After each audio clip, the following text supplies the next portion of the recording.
Voltamos, amados ouvintes, mais uma vez na noite de hoje com vocês, o sócio-pensador da Sociedade do Pensamento Livre, Fiorello Agostini, mais um de nossos programas Pensamento Livre, que é uma produção da Sociedade do Pensamento Livre e tem um apoio cultural da Rádio Cidade FM 98.3, a sua rádio, a nossa rádio, a Rádio do Povo, e da Peixe e Vida, aquários e lagos ornamentais de pequeno e grande porte.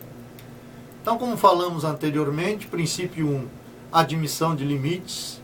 Princípio 2, busca da superação dos limites.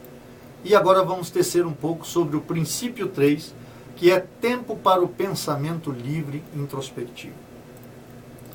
Ele nos coloca o seguinte: nos princípios anteriores conseguimos admitir que existem limites a serem respeitados e limites a serem superados.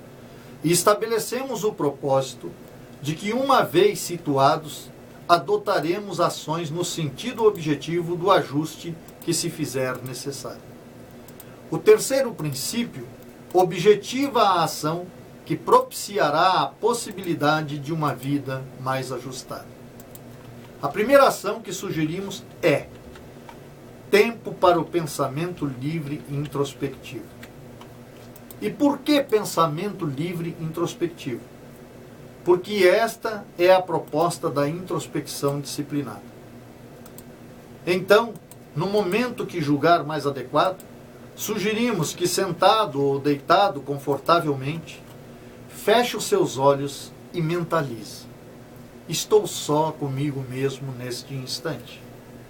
Pense sobre as suas ações e os sentimentos que elas provocam em você.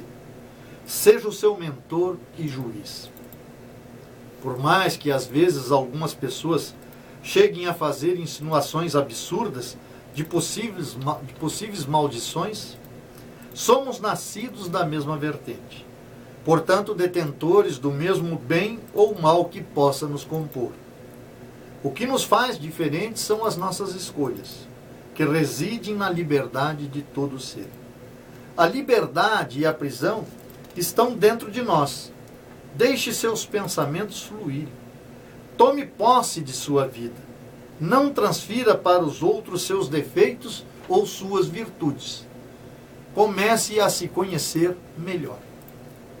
Lembre-se de que a introspecção, por ser uma análise pessoal de pensamentos e sentimentos, talvez seja o único tempo de nossa vida reservado exclusivamente a nós mesmos.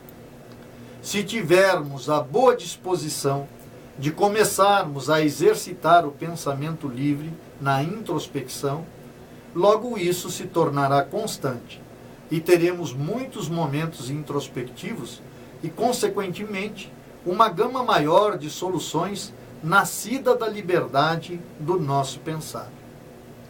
Há casos em que, mesmo quando o problema já se instalou como doença, a pessoa pode admitir no momento introspectivo a necessidade de uma ajuda profissional especializada. Em outros, dividiu na introspecção partilhada a dificuldade na solução do problema e viu na superação de outro um caminho possível. Mas, na maioria das vezes, cada um não só achou a solução em si mesmo, mas ainda revelou valores e potenciais em si ainda não percebidos.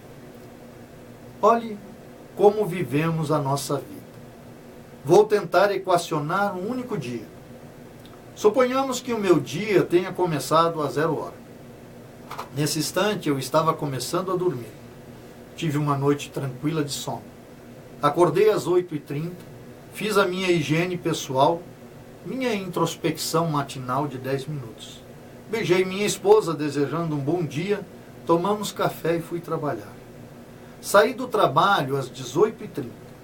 Tive um breve encontro com alguns amigos e cheguei em casa por volta das 20 horas. Então conversamos um pouco na sala sobre questões relacionadas ao trabalho e ao lar. Jantamos por volta das 21h30, assistimos um pouco de televisão e por volta de 11h30 nos dirigimos para o quarto de dormir. Assim encerram-se as minhas 24 horas. Este é um dia comum na maioria da vida das pessoas, salvo algumas alterações. O que podemos observar desta experiência é que na maior parte da nossa vida nos interiorizamos muito pouco. Até quando fazemos o que gostamos. Na igreja, no clube ou no bar, dificilmente o exercício permite exclusividade. O mais comum é estarmos sempre envolvidos nos componentes da vida coletiva, que são culturais, econômicos e políticos. Temos uma vida pessoal, mas vivemos de forma periférica. Como no exemplo acima, momentos com a família, momentos no trabalho, no lazer, com amigos e mesmo quando sós, dificilmente pensamos em nós. Nossos pensamentos divagam sobre os assuntos citados. É verdade que são componentes de nossa vida, mas como demonstramos no exemplo, podemos perceber que no dia de 24 horas, apenas 10 minutos foram direcionados diretamente à minha pessoa. E na maioria das vezes, nem esse tempo ínfimo conseguimos dedicar exclusivamente a nós mesmos. Ora, se não temos a capacidade de avaliar corretamente o que sentimos em relação ao que fazemos, é quase natural que muitas vezes perdamos a noção de limites a serem respeitados e dos limites a serem superados. Mas nunca é tarde para começar a incluir no nosso dia o exercício que nos situa em nós mesmos, a introspecção. Os desejos naturais que nos compõem, devemos entendê-los para satisfazê-los, de forma saudável e equilibrada. A introspecção, aos poucos, revela nossas reais necessidades e as compulsões e desequilíbrios desnecessários ao bem viver. Mesmo nesses casos, na maioria das vezes, o pensamento livre na introspecção, de forma intuitiva, traz à luz atitudes mentais que dão diretrizes a ações mais coerentes. Um problema, por exemplo, comum a muitas pessoas é a ansiedade. Aí temos tido muito sucesso. É quase unânime a superação pelas pessoas que se propuseram a prática da introspecção disciplinada. Parece não ser a ansiedade um problema grave, mas podemos afirmar, através das partilhas em nossos encontros, que em muitos casos ela foi a mola propulsora de desequilíbrios como compulsão por comida, doces e bebidas, para não citar outros. Um exemplo prático que tem demonstrado avanços benéficos relacionados à obesidade é que a prática da introspecção disciplinada tem propiciado aos praticantes a introspecção no momento da alimentação. Centrado no sabor específico de cada alimento, profundamente, enquanto degusta cada um, decorrem os seguintes benefícios: prazer maior na percepção do sabor individual de cada alimento, uma satisfação maior com uma quantidade menor do que quando se alimentava compulsivamente, uma economia maior na hora das compras e a satisfação de sentir-se bem alimentado perdendo peso. Os resultados têm sido fantásticos.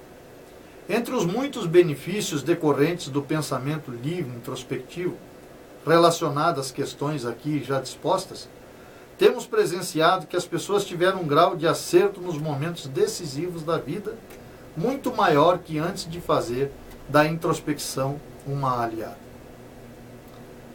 Nossa vida é permeada constantemente por tomada de decisão. Estamos sempre entre o sim e o não, desde questões mais simples a mais complexas. Por exemplo, deixo meu filho ir naquela excursão?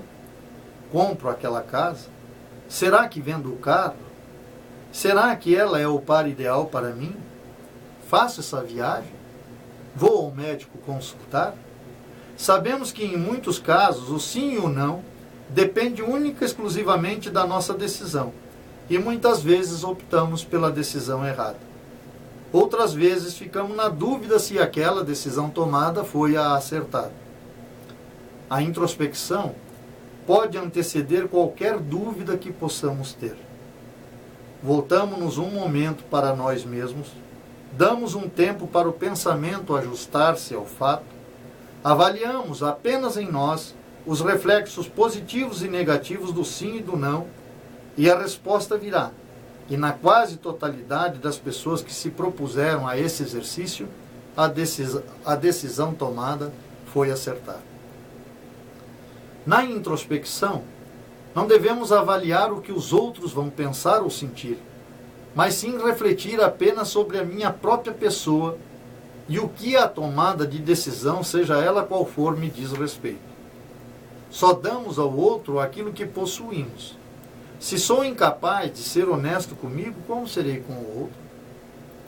A melhor maneira de fugir de nossa responsabilidade é justificar as nossas decisões ou as nossas omissões culpando outras pessoas. Por exemplo, aquele senhor era um velhaco, não pagou o que me deve.